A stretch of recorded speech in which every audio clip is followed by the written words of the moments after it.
Welcome back. And still on the U.S. mass shootings, we have asked Professor John Stremlau of the Wits University to join us via Skype, and he does so. A very good evening to you, Professor. Thank you so much for joining us. Now, President Trump, in his address following the incidents, has called for mental health gun control reforms, the death penalty for those who commit mass murders, and more bipartisan cooperation over gun laws. Your reflections on this?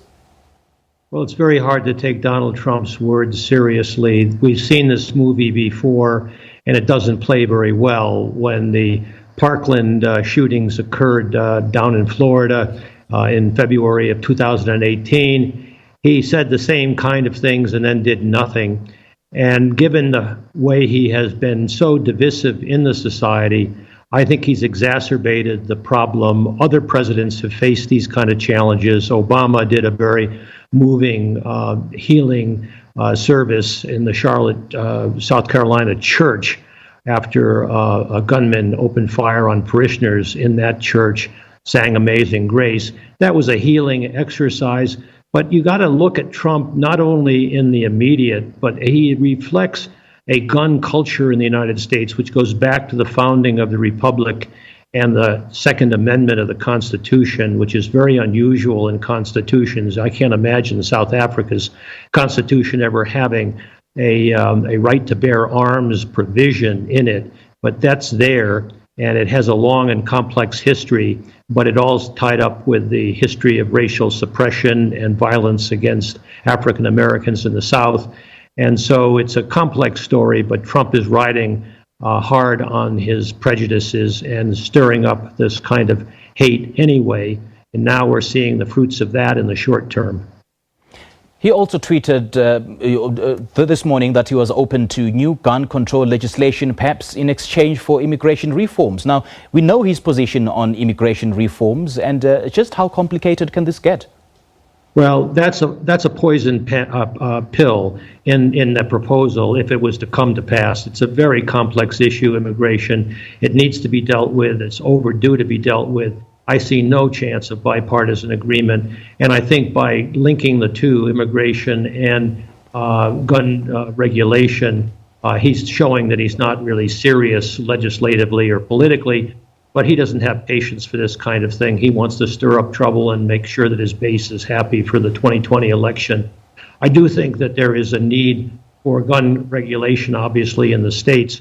When you think that half estimated, the small arms survey, the global survey estimates half of the 850 or so million privately held guns around the world are in the United States, which only has 4% of the population.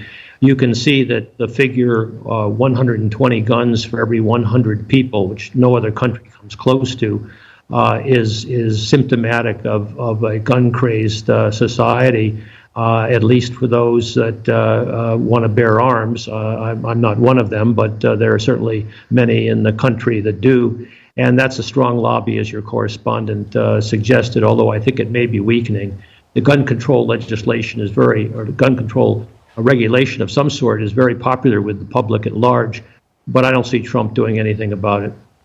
You know, Professor, accusations against him of racism, of bigotry and white supremacy are very well documented. And I suppose that he's been thrust into a dark little corner, you know, to condemn acts of violence, condemn the acts of racism and white supremacy in the United States. But then, do you get a sense of sincerity in that statement? No, of course not. But Trump's not known for his sincerity or his truthfulness. For him to pontificate that there should be background checks to reveal mental health problems that could signal a risk of a shooter. When he got into office in 2017, he rolled back the Obama regulations, which were specifically and he passed a law, signed a law that the Republicans drove through the Congress to make background checks less onerous, less restrictive, for heaven's sakes. So he's giving hypocrisy a bad name. All right, let's take a look again at his tweet that he posted earlier on today, and I'd like to know what you think of this tweet. All right, he tweeted that the media has a big responsibility to life and safety in our country. Fake news has contributed greatly to the anger and rage that is built up over many years. He continues saying that news coverage has got to start being fair, balanced and unbiased, or these terrible problems will only get worse. You know, we've always used fake news and Donald Trump in the same sentence. So just what do you think of this tweet? Well, I really don't think very much of it. I mean, I really think that if you're serious about, if Americans get serious about gun regulation and other issues, they need to elect a different president in 2020, because Donald Trump's hypocrisy in this, I hate to repeat myself, only gets worse. I mean, he's the man who fabricated the birther issue with Barack Obama, which was a blatant racist pitch for white male supremacy be reborn and make America great. He's practiced his presidency on divisiveness. And for him to say, after sowing so many lies, Washington Post estimates it's close to 10,000 now since he took office, and distortions, for him to start talking about fake news as the problem or social media as the problem, he's the tweeter in chief. I mean, you know what he does. Remember what he said down here about land reform, about fed by Fox News, his propaganda outlet. So come on, it's not really very fair to even bother quoting these kind of statements on the day after. Congress is out of session for the next 5 weeks. I think Trump is going to bet that things will pass and people will forget about it. I hope they don't, but he's a very cynical guy. Now, video games are partly to blame for these mass shootings, so Donald Trump has said. Do you actually agree to that? The which parties? Well, Donald Trump said that video games are partly to blame for mass shootings. Do you agree with that? No, I don't. I'm not quite sure I understand the question, but for Donald Trump to shift the blame to other people when he's the one who has been sowing up this anti-immigration, racist hatred and bigotry, for the manifesto that we think this 21-year-old prepared before unloading his guns in Walmart in El Paso, that was Donald Trump language almost verbatim with the anti-immigrant, anti-people of color.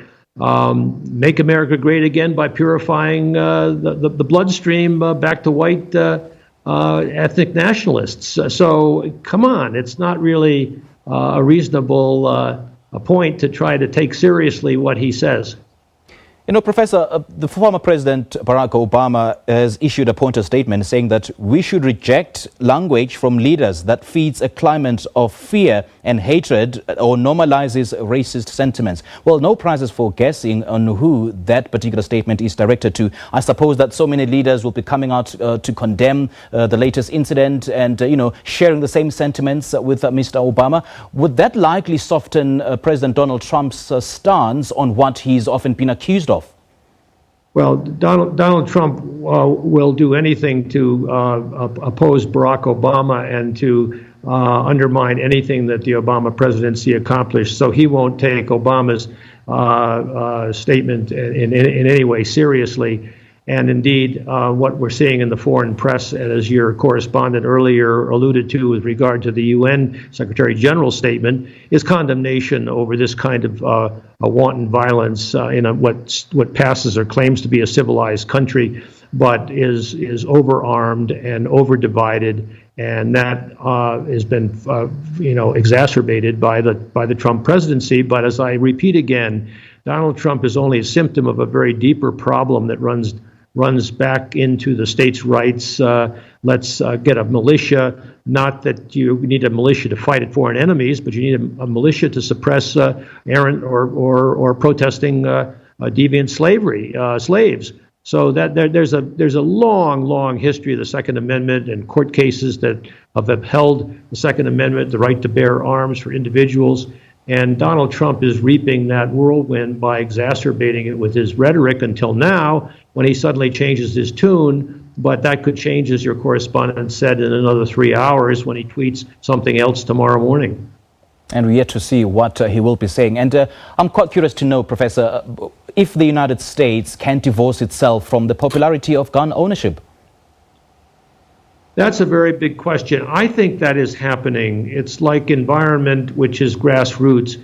The opinion polling, even as your correspondent said, in the Republican Party tends to favor some gun regulation. They'll argue about the policies, but the problem is now so undeniable. And the National Rifle Association, which is the very strong lobbying group, is in terrible financial shape, and corruption has riddled its administration and increasingly seen as discredited. There is a lot of grassroots gun sympathy and support for hunting and for collecting and for other things, which I think is very unhealthy, but nevertheless exists.